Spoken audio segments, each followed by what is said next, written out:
Manusia akhir jamun dan permun pegat desa. Asai penting benang pun dumpu gekeng dan gekira.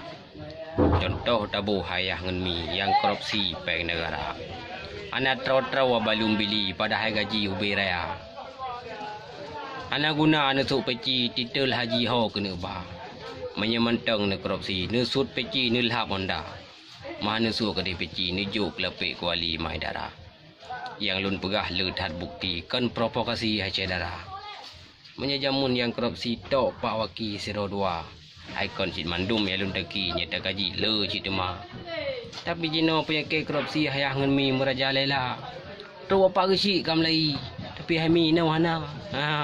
Kampungnya hana sama kampung lun cik. Gagak tak apa gesi. Maka bacut ulun pesan dengar rijang hacia darah. Nyekan hak draw bek takuran. Desa hebang ubi raya. Anak guna anu sembahyang menyepengnya ni tim subah. Ate mati tinggal kiban dan kuburan ego siksa. Kupu kaya ngana tanyan oh neriwang kentan ba. Dana alfa serta sedan rumah mayang tingkat 2. Ate mati lang kuburan wali hebang yang kuasa. Inang laga dan rupawan kagop Quran malam jula.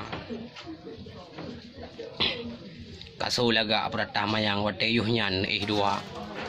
Tapi jino go pola pengannya tipa bahan kali kata yang ada secit tok gawang tapi penyerang kamu duka kata sedih lang kuburan darah rupawan inang rupawan go bilanya memang pantun agak lancang atau rakan baju kata menyelembut panen acan cik bersimban laju dah aja urang kaklau tamah tungang serta lehnyan kurang aja rugo dakwah di tiap malam menyeiman dalam dada hanya aino bacun nazam untuk rakan la ilun bah oleh getun al mukarram tak baca nazam sampai podua.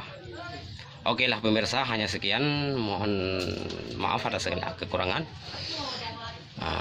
Marilah kita bergabung bersama kami di Pamurah Pantun Mutiara FM Bernun. Ini hanyalah secara global yang lu tuan baca. Nanti akan kita baca secara rincian. Okeylah, hadanallahu wa iyyakum ajmain.